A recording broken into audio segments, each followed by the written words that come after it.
여름이 되면 교회마다 교육의 달이라고 그래요. 7월 달, 8월 달은 교육의 달. 같이 해볼까요? 교육의 달. 그래 이렇게 합니다. 그래서 이제 뭐 주일학교 또 학생회 청년들 이렇게 여름 행사들이 있는데 그 옛날 70년대, 60년대, 80년대는 그 청소년들만 했는데 이제 90년대 그다음 이후로 지금은 어떻게 변했냐면 작년도 주일학교래요. 작년도 교육을 받아야 된다. 그래서 왜 작년들도 계속 받아 설교만 들어서는 신앙이 안 자라니까 그래서 이렇게 특별 프로그램을 또 갖기도 합니다. 우리 교회도 지금 이제 주일학교가 좀 약하고 청년들이 좀 움직이질 않지만 학생들은 또 이제 좀 준비를 하고 있습니다. 학생들이 지금 여름 행사 준비를 하고 있고 또 우리 성도들도 7월달, 8월달에 더위에 지쳐서 이제 떨어지 다운되는 것이 아니라 우리 신앙이 좀 이렇게 말씀으로 다져지는 시간, 따로 시간을 가질 수 없으니까 주일 낮 예배 시간에 7월달, 8월달 한 2달여 동안에 신앙 양육의 시간을 또 말씀을 이렇게 나누면서 가지려고 합니다. 그 주제는 교회입니다. 같이 해보겠습니다. 교회, 교회입니다. 여러분 하나님이 원하시는 교회가 어떤 교회일까? 내가 원하는 교회 말고요. 하나님이 원하시는 교회가 어떤 교회일까? 우리 성경에 보면 교회를 하나님의 성령이 거하는 너희가 교회라 이렇게 말씀을 했어요. 그러니까 하나님이 원하시는 교회, 하나님이 내가 교회니까 하나님이 원하시는 신자가 어떤 신자일까? 여러분 지금 이렇게 교회 나오셨잖아요. 여러분이 교회거든요. 또 우리 익산 바울교회가 있고 하나님이 원하시는 교회, 하나님이 원하시는 신자의 모습이 어떤 모습일까? 제가 한번 이렇게 뭐 생각나는 대로 한번 적어봤어요. 큰 대형 교회 아니야. 거기 가면 인간미가 없어. 작은 교회가 좋아. 역사가 있어야 돼. 그래야 흔들리질 않아. 아니야. 너무 또 매너리즘에 빠지고 전통 있고 텃세 있어서 안 돼. 개척교회가 또 좋아. 아니야. 시골에서는 안 돼. 도시교회가 좋아. 아니야. 농촌에 좋아. 시스템이 잘 갖춰진 교회가 좋아. 하나님이 원하는 거. 선교하는 교회가 좋아. 아니 어떻게 다 품을 수 있나? 장애인들을 특별히 이렇게 또 섬기는 그런 교회가 하나님이 원하시는 교회지. 아니야. 젊은이들, 청소년들이 또 많은 교회가 좋은 교회야. 아니야. 또 나이 드신 분이 노령화 사회인데 나이 드신 분들이 다 안정되게 두 후손들이까지 영향시키려면 실버 교회가 또 좋아. 요새는 또 그런 얘기도 나와요. 아니야. 배운 사람이 많아야 돼. 교회도 못 배운 사람이 많으면 골치 아파. 또 그런 사람도 있고 아니야. 돈이 많아야 돼. 부자들이 있어야지. 없으면 뭐 하고 싶어도 아무것도 못해. 또 그런 말 사람 하는 분도 있고 말씀이 좋아야 돼. 말씀이 아니야. 찬양이 뜨겁고 좋아야 돼. 아마 그거 한다고 다 되나? 오래 못 가. 교제, 성도의 코이노니아가 있어야 돼. 아니 양육, 성경 공부 이런 게 있어야 돼. 아니야. 복지 시설이 잘 돼 있고 모든 게 사회, 지역사회와 연결돼서 하는 그런 교회가 좋아. 하나님이 원하시는 교회야. 아니야. 기도 많이 하는 교회가 좋아. 기도 안 하면 다 껍데기야. 얘기를 하면서. 지역사회와 같이 연결되고. 아니야. 아무리 그래도 그럼 뭐해. 전도 안 하는 교회는 소용없어. 전도하는 교회가 좋아. 다 특징이 있어요. 특징이 있고 다 나름대로 거기에 맞춰서 교회가 세워지고 있습니다. 그런데요, 여러분 문제 우리 들어보셨잖아요. 문제 없는 교회는 이 세상에 하나도 없습니다. 이 다른 말로 하면 아까 교회가 누구라고 그랬죠? 교회가 누구라고 그랬죠? 나야 나. 문제 없어요? 완벽해요? 없잖아요. 그 문제 없는 사람이 없는 것처럼 완벽한 교회는 없죠. 완벽한 교회는 저 하나님의 나라 천상의 교회고 지상의 모든 교회는 대리전과 같다. 이렇게도 표현을 합니다. 그래서 오늘부터 이제 한 몇 주간 동안 그 요한계시록에 나오는 마지막 때 시대적으로 마지막 때 교회의 모습을 이렇게 기록한 것이 있습니다. 사도 요한, 예수님의 12제자 가운데 사도 요한이 다 다른 제자들은 순교를 당했는데 사도 요한은 죽지를 않았어요. 순교를 안 당하고 반모섬이라는 곳에 갔어요. 거기서 마지막 일생을 마감하면서 성령의 감동을 받아서 성경을 기록한 것이 요한계시록이거든요. 거기에서 이제 이 2장과 3장에 보면 그 당시에 소아시아 7교회에 보내는 편지를 씁니다. 사도 요한이 쓰는데 그 7교회에 보내는 그 서신 가운데 보면 하나님이 원하시는 교회의 모습을 이렇게 우리가 발견을 할 수가 있습니다. 여기 보면은 7교회 이제 매주마다 보겠습니다만은 어떤 교회는 칭찬받는 교회가 있고 어떤 교회는 책망받는 교회가 있고 어떤 교회는 칭찬도 받고 책망도 받고 어떤 교회는 칭찬만 있는 교회. 이게 다 교회마다 다 달라요. 그런 모습들이 이제 나타납니다. 그래서 그때 당시에 소아시아 7개 1세기에 7교회에만 해당되는 것이 아니라 이것은 그때부터 마지막 요한계시록은 종말 예언서거든요. 그래서 마지막 예수님이 이 땅에 오실 때까지 이 지구상에 일어나는 또 세워진 교회들의 모습을 이렇게 비춰주는 예시한 말씀이기도 합니다. 그 근거가 오늘 말씀에 보면 7교회가 교회 시대 전체를 다 이렇게 뭐라 그럴까요? 보여주는 내용입니다. 여기 이제 그 2장 3장에 보면 그 7교회가 나오는데 7교회에 대해서 다 칭찬 뭐 책망 또 이렇게 여러 가지 또 권면 쭉 하고 나서 맨 마지막 절 눈이 빠르신 분들은 보시면 돼요. 7교회에 대해서 다 이렇게 말씀을 하고 나서 맨 마지막 절에 동일한 말씀을 계속 반복해서 하고 있어요. 그게 뭐냐면 2장 7절, 11절, 17절, 29절, 또 3장 6절, 13절, 22절. 그러니까 7교회니까 그렇게 하고 나서 맨 끝에 가서 따라해 보겠습니다. 귀 있는 자는 성령께서 교회들에게 하시는 말씀을 들을지어다. 이렇게 딱 결론을 맺습니다. 그러니까 메시지 대상이 그때 특정 지역에 있는 사람 그 교회만 해당되는 것이 아니라 이 모든 귀 있는 자들, 성령이 교회들 모든 사람들에게 하시는 말씀을 들을지어다 했으니까 지금 우리 교회도 이 대한민국 교회도 우리 바울 교회도 저에게도 여러분에게도 해당되는 말씀입니다. 또 성경에 보면 숫자가 여러 가지 영적 의미가 있는데 7이라는 숫자는 완전수예요. 완전수. 7교회라고 7이라는 것은 완전함, 충만함, 완성을 의미합니다. 그래서 7교회는 교회 시대 전체를 이렇게 대표하는 교회이기도 합니다. 요한계시록은 이제 우리 오늘 첫날이니까 말씀을 드리면 요한계시록은 편지입니다. 편지, 서신. 편지는 우리가 잘 알죠. 발신자가 있고 수신자가 있잖아요. 발신자는 예수님이고 수신자는 모든 교회들입니다. 그 사도 요한이 마지막 순교하기 전에 죽기 전에 성령의 감동을 받아서 이렇게 기록을 했다고 그랬죠. 근데 왜 기록을 했는가 하면 메시지가 뭔가 하면 마지막 때 예수님이 종말, 이 세상의 종말, 또 개인적인 종말이 있기 전에 마지막 때 신앙의 모습을 어떻게 준비해야 되는가. 역사적인 종말도 있지만 개인적인 종말도 있어요. 우리 개개인의 내가 내 인생 이제 언제 죽을지 다 모르잖아요.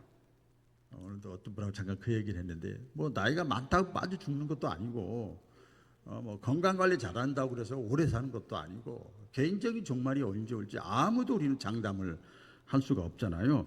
그래서 마지막에 내가 신앙의 모습을 어떻게 준비하며 내가 살아야 될 것인가. 교회의 모습과 개인의 모습을 또 깨닫게 해주는 말씀입니다. 오늘 첫 번째 말씀은 에베소 교회입니다. 에베소 교회인데 예수님께서 7교회의 딱 그 사도 요한을 통해서 나타나실 때 자기 자신에 대해서 이렇게 쭉 표현을 다르게 합니다. 우리가 하나님을 얘기를 할 때도 표현할 때도 자기가 경험하고 체험한 하나님을 앞에다 붙이잖아요. 뭐 사랑의 하나님, 능력의 하나님, 기적의 하나님, 뭐 공유의 하나님, 뭐 이렇게 다 붙이잖아요. 그런 것처럼 이 교회마다 예수님이 나타나는 모습이 달라요. 다른데 오늘 1절 중반절에 보면 다 같이 읽어볼까요? 시작. 오른손에 있는 7뼈를 붙잡고 오른손에 있는 7뼈를 붙잡고, 여기 7뼈는 하나님의 사자. 뭐라고요? 하나님의 사자. 별은 하나님의 사자. 또 금초대는 교회를 말씀하는 겁니다. 그래서 이 교회와 사자들, 사자는 뭐 어흥사자가 아니고 목회자를 말하는 거예요. 교회 지도자를 말하는 거예요. 교회와 교회 사자들을 다스리시는 분이 누구냐? 예수님이다. 할렐루야. 우리가 볼 때는 그렇게 안 보이는 것 같아도 그렇다 이 말이에요. 그런 예수님이 이것을 나타내요. 그래서 예수님은 교회의 주인이시다. 따라해보세요. 예수님은 교회의 주인이시다. 제가 그 전에 우리 교회가 아니라 그 전에 광주에서 목회할 때 제 아이들이 초등학생인가요, 중학교 1학년인가요 이렇게 했었는데 그 친구들끼리 모여서 그런 얘기를 했다는 제가 얼핏 기억이 나요. 너희 아버지가 그 교회 사장이지? 그 교회 사장이지? 이렇게 얘기를 해. 아니에요. 절대 그렇지 않아요. 여러분 물론 다 아시겠지만 교회의 주인은 예수님이시다.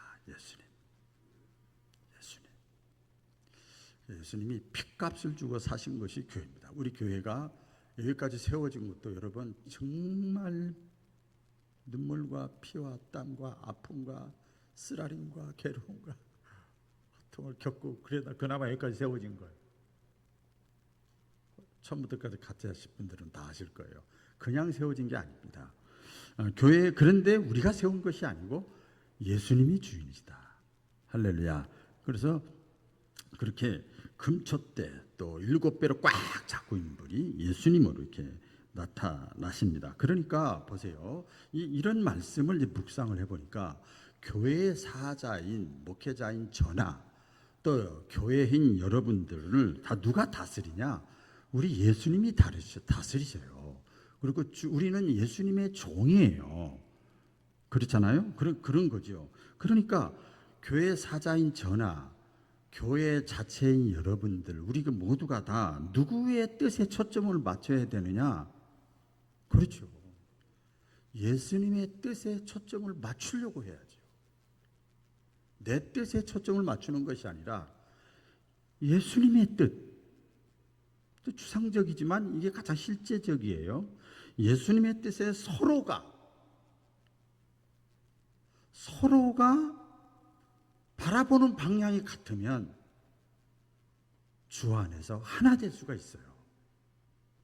아멘. 그렇죠. 하나 될 수가 있잖아요. 그래서 우리 성경에 그리스도 안에서 너희가 서로 하나 되라. 이 그리스도를 바라보는, 주님을 서로 바라보는 방향이 같으면 자동으로 하나가 이렇게 되는 거 아닙니까? 여러분 그래요. 뭐 그걸 부정하는 건 아니고 코이노니아가 관계 교제가 너무 중요하지만, 그러나 그 인간 관계로 하나 되는 것은요 얼마든지 변합니다. 그러나 주님을 바라보고 주님을 믿으면 언어가 틀리고 나이가 틀리고 학력이 틀리고 배운 게 틀리고 다 틀려도 하나가 됩니다. 바라보는 게 같으니까 그렇게 되는 거죠. 교회마다 각각 다른 내용의 책망도 있고 칭찬도 있고 상급도 있고 권면도 있는데, 오늘 에베소 교회의 칭찬의 내용을 한번 이렇게 보겠습니다. 칭찬의 내용을 보면 다 같이 읽어볼까요? 시작. 내가 내 행위와 수고와 내 인내를 알고 또 악한 자들을 용납지 아니한 것과 자칭 사도라 하되 아닌 자들을 시험하여 그 거짓된 것을 내가 드러낸 것과 또 내가 참고 내 이름을 위하여 견디고 게으르지 아니한 것을 아노라. 이거 칭찬하는 거예요. 좀 내용이 길지만 하나하나 여러분 이렇게 다 있으니까 보시면 되겠습니다. 뭘 칭찬했는가 하면 행위를 칭찬하고 수고를 칭찬하고, 그러니까 열심히 주의 일하는 사람들이 많은 거예요. 에베소 교회. 그 다음에 뭐예요? 인내, 견디는 거예요. 참고 견디고 인내하는 거, 이걸 칭찬을 에베소 교인들이 그랬어요. 또 칭찬받은 내용, 구체적인 내용은 나중에 기회 되면 말씀드리고요. 또 악한 자들을 용납하지 않았다. 교회 안에는요 항상 뿔 달리는 사람이 오는 게 아니에요. 우리 성경에 마귀를 천사의 얼굴하고 오는 것을 마귀로 표현했어요. 그렇죠? 그렇게 표현했어요. 그래서 악한 자들을 용납하지 않았다. 이거 다른 말로 구체적으로 나오네요. 자칭 사도라 하되, 내가 믿음 있어? 자칭 사도. 내가 권사야? 내가 목사야? 자칭 나 믿음 있는 사람이야? 이거죠. 자칭 사도. 자칭 사도라 하되 아닌 자들을 딱 캐치해내는 거예요. 우와. 여러분, 중요한 거예요. 굉장히 중요해요.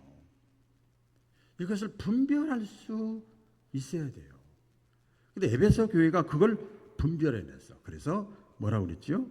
시험회가 이렇게 저렇게 체크해보면 알거든요. 정말 주님을 사랑하는지, 정말 교회를 사랑해서 그런 건지 딱 알거든요.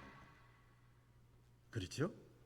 딱 몇 개 이렇게 질문해보면 알아요. 이것을 어떻게 시험해봤대요. 이렇게 테스트 해보니까 딱 나오더라는 거예요. 시험에서 그 거짓된 것, 이거 잘못됐구나. 말로만 그런 거구나.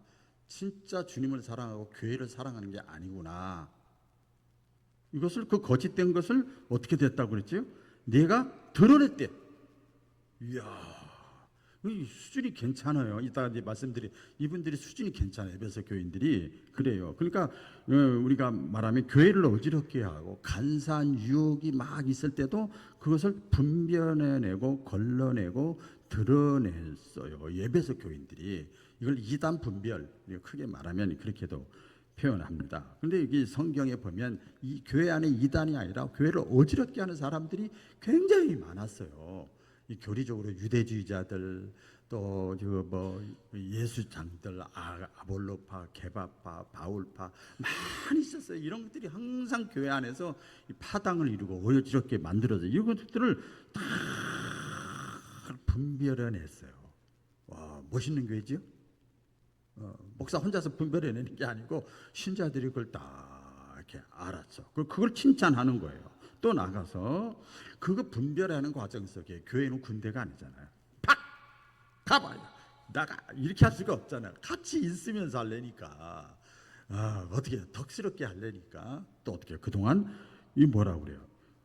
또 내가 그동안 뭐 했어요? 참았어. 참고 주님의 이름을 위하여 견디고 게으르지 아니하고 끝까지 네가 한 것을 칭찬한다. 사자도 칭찬하고 에베소 교회 신자들도 칭찬을 합니다. 이 에베소 교회는 사도 바울이 여러 전도 여행을 많이 하면서 교회를 많이 세우는데, 특별히 그 사도 바울의 사역 가운데 가장 오래 머물렀던 교회가 에베소 교회예요. 그래서 모든 교회 가운데 다른 교회도 있지만 가장 번성했던 교회입니다. 성장했던 교회예요. 3년이나 머물면서 거기서 먹고 자고 가르치고 먹고 자고 가르치고 3년 동안 집중 목회를 했던 곳이 에베소 교회입니다. 그래서 바울이 에베소 교회에 있다가 로마로 이제 더 큰 사역지로 떠날 때 다른 그 교회는 안 그랬는데 이 교회 신자들은 다 눈물을 흘렸다고 그랬어요. 성경에 보면 눈물의 송별식을 했던 자들이 사도행전 20장에 보면 그런 내용들이 나옵니다. 그래서 그만큼 에베소 교회는 사도 바울이 심혈을 기울였고 누가 봐도 기준이 잘 돼 있어요. 정통교회라고 그래요. 신학적으로 정통이라는 자부심이 있었어요. 그래서 말씀 양육을 잘 받았어요. 이게 분별했다는 것은 말씀 양육을 잘 받은 거예요. 말씀 양육을 잘 받고 악한 자와 자칭 사도라는 자들을 이게 분별해서 쫓아내고, 그 다음에 당시 그 시대의 분위기와 말과 전통 이런 것이 통하지 않아요. 말씀에 어긋나면 안 되는 거예요. 아무리 인간적인 관계가 있어도 딱 구별을 하는 거예요. 그 자부심이 대단했어요. 정통적인 교회가 바로 그 에베소 교회였습니다. 자, 이런 교회가 이 마지막 시대에 그 이단들이 판치는 시대, 또 또 영적으로 혼란한 시대에 이런 교회가 참 장로교인들이 정통주의라고 늘 그렇게 얘기를 하는데 그런 교회입니다. 흔들리지 않고 딱 지키고 찻잔에 불과하고 막 이렇게 다 끌고 가는 정통적인 교회가 바로 에베소 교회입니다. 이런 것을 칭찬을 받았어요. 흔들지 않고 분열이 없고 다툼이 없었어요. 그런데 책망을 받습니다. 오늘 이제 그것을 이제 우리가 조금 더 깊게 다가오고 싶은데요. 책망을 하는 내용이 나옵니다. 읽어볼까요? 시작.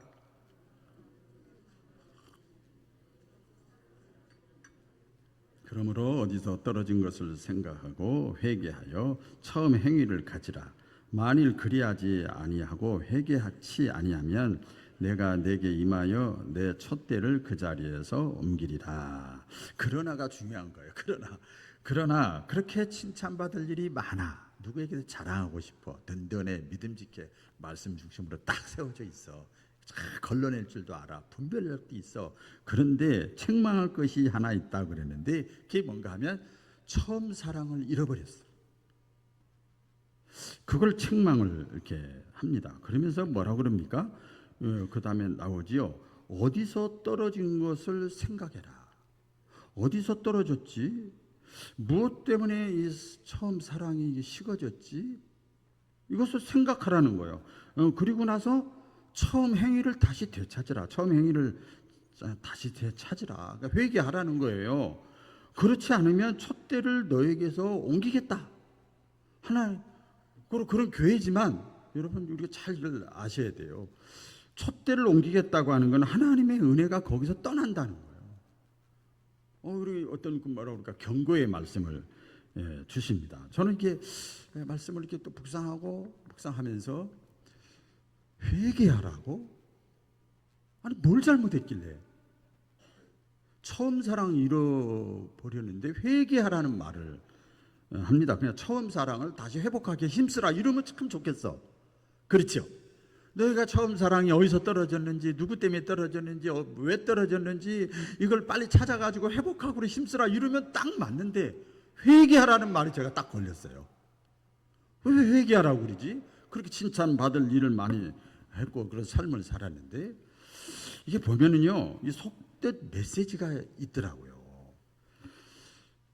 내가 믿음이 떨어진 것이 저 자신부터 내가 믿음이 떨어진 것이 나 때문이에요. 내가 처음 사랑이 식어진 거 잃어버린 것이 나 때문이에요. 내가 신앙생활 이렇게 하다 보니까 매너리즘에 빠진 것 이거 나 때문이에요. 이유는 엄청나게 많아요. 주변에 나 때문이에요. 내가 형식적인 신앙인이 된 것 나 때문이에요. 우리 옛날에 천주교에서 한참 뭐 해서 우리 기독교에서도 했는데 자동차 뒷변에 내 탓이요 막 이렇게 붙이고 스티커 붙이고 그랬잖아요. 그러니까 회개하라는 거예요. 왜 그런 줄 아세요? 그런 가운데도 처음 사랑을 끝까지 그 핑계거리 원인 이유들이 엄청 많은데도 끝까지 처음 사랑을 가지고 있는 사람들이 있어요. 많아요. 똑같은 환경인데도 제가 이제 그 기도원 같은 데를 보면은요 여러분 생각해 보세요. 연차 휴가 내고 또 시간 쪼개가지고 막 기도원 가는 사람들이 있어요. 젊은 사람들이 많이 있더라고요. 지난번에도 보니까 막 많이 계시더라고요. 그분들이 뭐 잘못이 있어서 온 거 아니거든요. 그런데 보면 제가 그 10번 집회할 때도 보고 따라 보니까 다 저 말씀 전하는 저도 다 하나님이 회개시키더라고요. 기도 제목을 가지고 왔는데 하나님이 먼저 회개부터 시키죠. 처음 사랑을 잃어버렸다는 건 마음이 길가와 같고 돌짝밭 같고 가시밭이 됐다는 거예요. 그 옥토가 되려면 될 엎어야 되거든 이렇게. 그게 회개거든요. 그래서 회개하고 처음 행위를 가지라. 이 얘기는 그 관주에 보면 내가 기회가 주어졌을 때 회개할 수 있는 기회를 놓치지 말라 하는 거죠. 여러분 그 처음 사랑을 우리 첫사랑이라고 우리가 보통 말할 수가 있습니다. 우리가 처음 예수님을 만날 때, 할렐루야, 우리가 처음 예수님 만나고 체험하고 중생 체험이라고 그러죠. 경험할 때 그때 어땠어요? 그때 그 느낌, 감정이 어땠냐고요. 여러분 다 아실 거예요. 저도 그때 중학교 3학년 때인데, 야, 집안은, 가정은, 어머니는, 아버지는, 뭐 형편은, 학교는 맨날 아침부터 저녁까지 일하고 속아주면 속간시면 청소 막 이렇게 하고 해도 그전에는 그게 다 불평불만이고 얼마나 믿음 떨어진 사건들이고 다 우리 집을 왜 그러고 어머니는 이랬는데 중생 처음 딱 하는 주님을 딱 경험하니까요, 내 주 예수 모신 곳이 그 어디나 하늘나라야. 할렐루야. 뭐 아골골짝 빈들에도 가겠다고 막 찬송 불렀던 기억이 나요.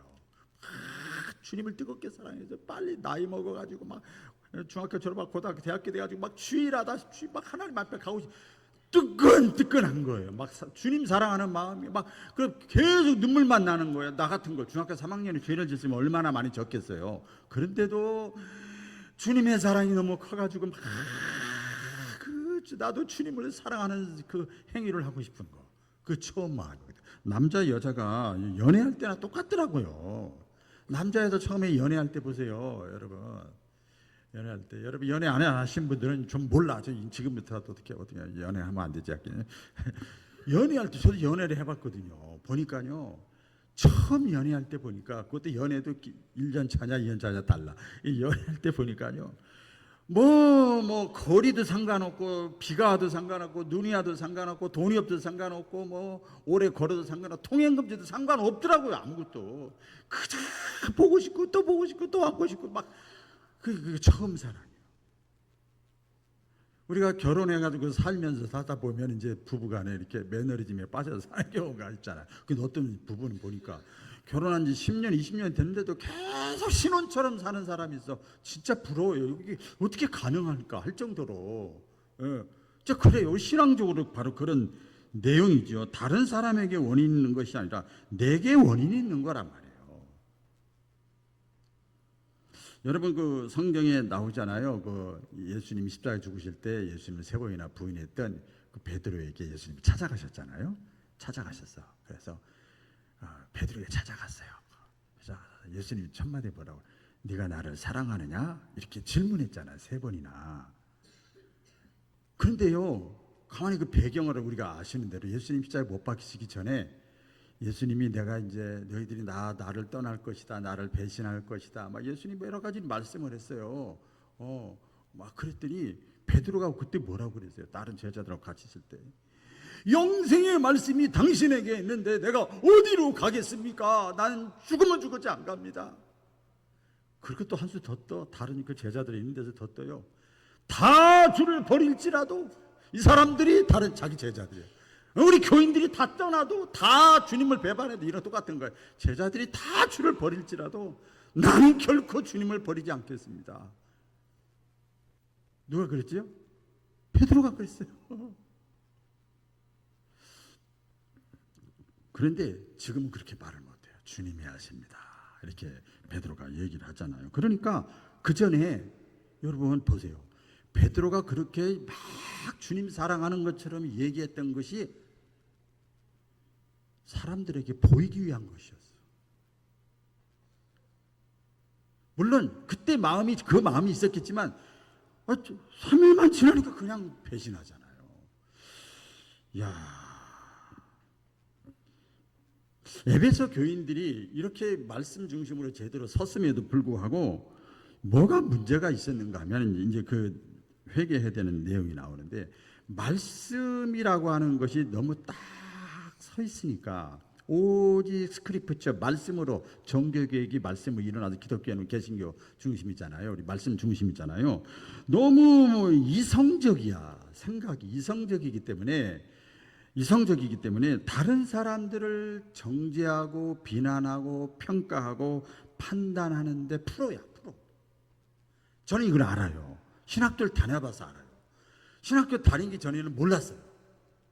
그런데 신학교를 4년 다니고 6년 다니고 10년 다니면서 신학교 이제 졸업하기 전까지 보니까 세상에 더 이상 얘기 안 해요. 다 평가가 되는 거야.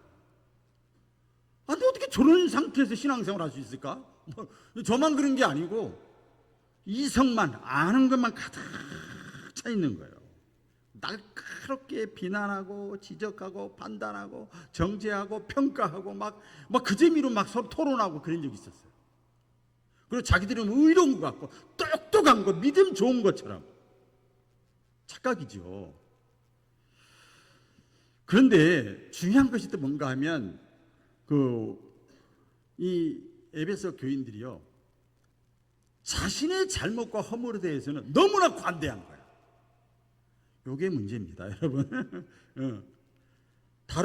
자기 자신의 잘못과 허물에 대해서는 너무 관용한 거예요. 그리고 다른 사람이 말씀에 조금 어긋나면 거기 지적하는데 아주 능수능란한 거야. 이걸 책망받는 거죠. 그런데 여러분, 지금도 이게 보면은요, 보면 처음 사랑을 잃어버리지 않은 사람이 있어요. 이게 보면 주님이 내 안에 계셔서 그 사랑이 나를 이끌어가는 사람, 처음 사랑이 내 안에 잃어버리지 않고 그나마 이렇게 유지하고 간직하는 사람들은요,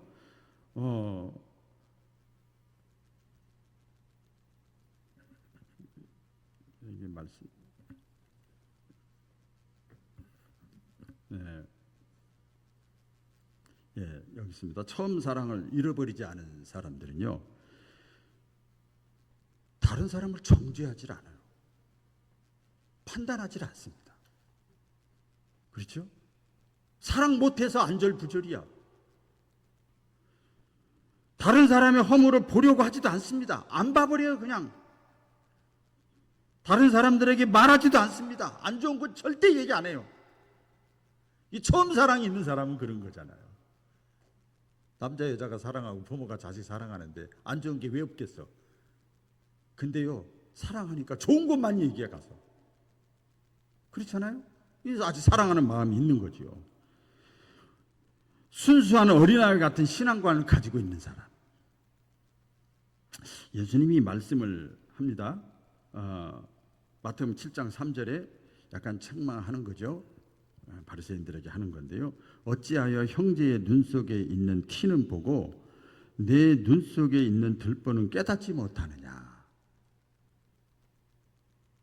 이 에베소 교인들은 자기들도 허물이 있는데 다른 사람들의 허물만 보는 거예요. 그러니까 예수님도 그런 말씀이지요. 물론 교회가 제가 이제 목회를 하면서 성도들의 신앙의 모습을 보면서 정말 말씀으로 딱 서기를 원해요. 근데 또 올해 이렇게 보니까 말씀으로만 딱 쓴 교회는 또 이런 에베소 교회 이런 오점들이 있긴 있는데, 말씀 중심으로 교회가 세워지고 신앙생활하는 건 당연한 겁니다. 그런데 주님에 대한 첫사랑, 그 사랑을 잃어버린 상태에서 신앙생활하게 되면 말씀은 있는데 위선이 돼버려요. 거짓이 되고 형식이 되고 이렇게 되는 거지요. 에베소 교인들에게 지금 요구되는 것이 첫사랑의 회복이 중요한 겁니다. 당시 예수님 당시에 누가 그랬어요? 바리새인들이 그랬단 말이에요. 말씀을, 율법을 달달달 외웁니다. 말씀 중심의 사람들이에요. 성경 지식과 하나님에 대한 헌신으로 상당한 자부심을 가지고 있었어요. 그런데 그들의 기도나 이 보세요. 다른 사람들은 막 무시하잖아요. 그리고 형식적인 것만 채우고 그 사람들에 대한 진정한 마음이 없는 거예요. 그래서 예수님이 뭐라고 그래요? 너희가 율법이 하라는 외적의 행식은 다 지키면서 율법의 정신은 의와 인과 신은 너희가 버렸도다. 이렇게 예수님이 책망을 합니다. 아니, 오히려 그럽니다. 이게 독사의 자식이래요. 뱀의 새끼라고 그러는 거예요. 마귀 자식이라는 거예요. 그렇게 책망을 합니다. 이거지요. 우리가 지금 이렇게 이 시대를 살아가면서 여러 가지 이유 때문에 첫사랑을 잃어버린 경우가 많이 있어요. 여러 가지 이유가 있어요. 어디서 그랬지, 무엇 때문에 그랬지, 왜 그랬지, 내 신앙이 왜 이렇게 화석화돼 있지, 이런 것들이 우리가 있어요. 근데 이 첫사랑을 우리가 화석화된 신앙을 내가 이렇게 다시 이렇게 회복하지 않으면 우리의 신앙의 모든 모습은 전부가 다 위선이 되는 거예요. 사도 바울이 그랬습니다. 어떻게 매를 맞고 감옥에 갇히고 억울한 일 당하고 이러는데 어떻게 당신에게 찬양하고 기도할 수 있어? 어떻게 여기서 쉬어야지 치료도 안 받고 또 가서 복음을 전할 수 있어? 그랬더니 사도 바울이 그렇게 얘기를 했어요. 나도 모르겠어. 그리스도의 사랑이 나를 강권적으로 인도해. 자주 얘기합니다만은 좋은 거니까. 지난번에 왔던 우리 어떤 배 선교사님이나 또 지난번에 우리 교회 아시는 배 김영진 선교사나 이렇게 대화를 와서 대화를 나눠 보면 막 한참 대화를 하다 보면 속이 막 뜨끈뜨끈해지고 그냥 다 내려놓고 막 가고 싶은 마음이 막 있어요. 그들 속에 이렇게 계산해 보면 답이 안 나오는데 주님의 사랑이 가득 차 있는 거예요. 사도 바울 똑같은 거지요. 내가 하는 것이 아니라 내게 능력 주시는 자 안에서 내가 하는 것이다. 여러분 이제 말씀을 맺을 텐데 교회가 사랑의 공동체가 되어야 되는 이유가 있습니다. 제가 빠르게 이렇게 보면 우리 신앙 고백하잖아요. 예배 때마다 신앙 고백 때 뭐라고 하죠? 성도가 서로 교통하는 것을 믿습니다. 교통이 뭐예요? 사랑이에요. 우리 고백하는 거예요. 또 교회가 뭐 성장한다, 외적 부흥한다, 내적 뭐 이렇게 나오는데 교회가 성장하고 세워지고 든든해지고 하는 그 원인도 사랑이에요. 왜 그러냐면 초대교회 때 보니까 저희가 서로 떡을 떼며 교제하며 교제하기를 힘쓰니라. 또 믿음도 중요하고 소망도 중요한데 고린도서 13장이 나오잖아요. 믿음과 소망보다 더 중요한 게 사랑이라 말씀하잖아요. 교회 공동체에 주시는 말씀이지요. 또 십계명 율법의 정신이 하나님 사랑과 이웃 사랑이에요. 하나님을 사랑하고 이웃을 지향하는 거야. 말이 어렵습니다만은 이쪽에 실천의 장이 사랑이에요. 하나님의 속성이 사랑이기 때문에 하나님이 예수님을 보내신 목적도 사랑이고 하나님의 세상을 사랑하사 십자가에 죽으신 목적도 사랑이고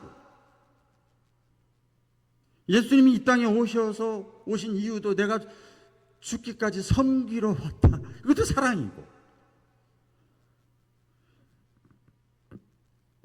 천국에서는요 우리가 이 땅에 신앙생활하는 것이 천국의 예행 연습이랍니다. 그러니까 천국에서는 믿음도 필요 없고 소망도 필요 없어. 거기 사랑만 있어. 천국의 예행 연습을 하는 곳이 교회고 신앙생활이에요. 오늘 약속을 합니다. 자, 이렇게 해서 회개해서 처음 사랑을 회복하면 계시록 2장 7절 다 같이 읽겠습니다. 시작. 귀 있는 자는 성령이 교회들에게 하시는 말씀을 들을지어다.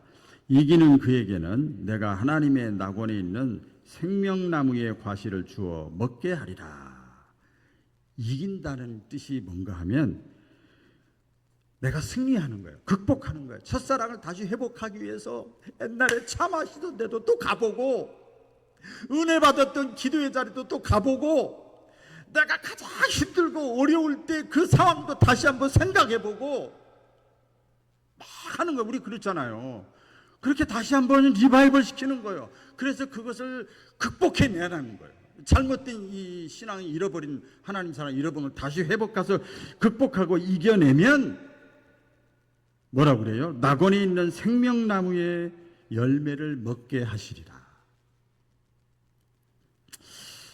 신앙생활 오래 하신 분들은 저를 비롯해서 혹시나 내가 믿음이 어느 정도 있다, 섰다 이렇게 착각하는 분들은 오늘 에베소 교회에게 주시는 말씀을 나에게 주시는 말씀으로 받고 처음 사랑, 처음 믿음, 처음 뜨거움을 다시 극복하고 이겨내게서 또 하나님 앞에 사랑받고 칭찬받는 우리 모두가 되시기를 축복합니다.